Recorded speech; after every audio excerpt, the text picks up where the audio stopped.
Mirë se vini në horoskopin nesër. Këtu është horoskopi i 1 maj 2025. Dashi. Dëshira për të udhëtuar, për të shkuar larg, për të shpëtuar nga zakonisht. Takimet janë të preferuara, emocionet në vazhdim.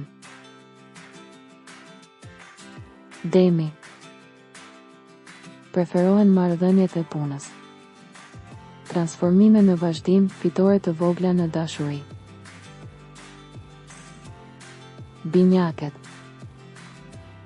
Ditë e lodhshme, por fitimpruese për çdo që ka biznesin e vet. Forconi takimet e reja të dashurisë, perspektivat e favorshme. Gaforja. Një ndryshim i planeve ju zemëron, në momentin e fundit, kjo ditë do të sjellë një ndërlikim që duhet të përpiqeni ta zgjidhni.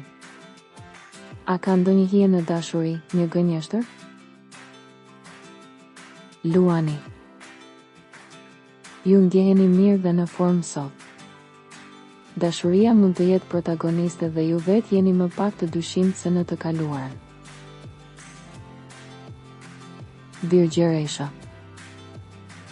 Ditë pothuajse plotësisht e pastër nga red negative për ju, ju keni besim tek e nesërmja dhe një dëshirë e dukshme për të jetuar. Për zemrat e vetmuara, një misi mund të bëhet diçka më shumë. Peshorja. Ditën e mirë. Takimet që keni gjatë kësaj kohe janë të rëndësishme, ju mund të zgjidhni një problem pune ose të merrni kompensim për diçka që ju është marrë. Akrepi. Sonte tension në marrëdhëniet romantike sepse nëse gjendja shpirtërore bëhet kokfortësi apo agresion ka rrezik për disa polemika, por në fund ju fitoni. Shigjetari. Shpallet një ditë me të vërtetë dhe mahnitshme. Shërimi së shpejti, edhe nëse keni ndërmend të sqaroni zemrën tuaj, kthehuni përsëri në flak. Briqapi. Sot duhet të mbani larg melankolinë dhe lodhjen që her pas here ju trokasin në derë. Në këtë periudhë luftimet nuk mungojnë dhe edhe në fushën e punës ju duhet të marshoni vetëm. Ujori. Të luftosh një armik të hidhur nuk është e lehtë, por mund të fitohet.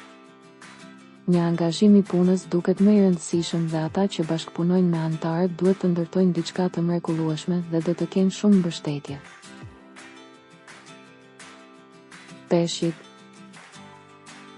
Ana sentimentale është e mirë, me detaje që i vlerësoni shumë. Kjo ditë favorizon përpunimin e ideve dhe projekteve, reflektimeve.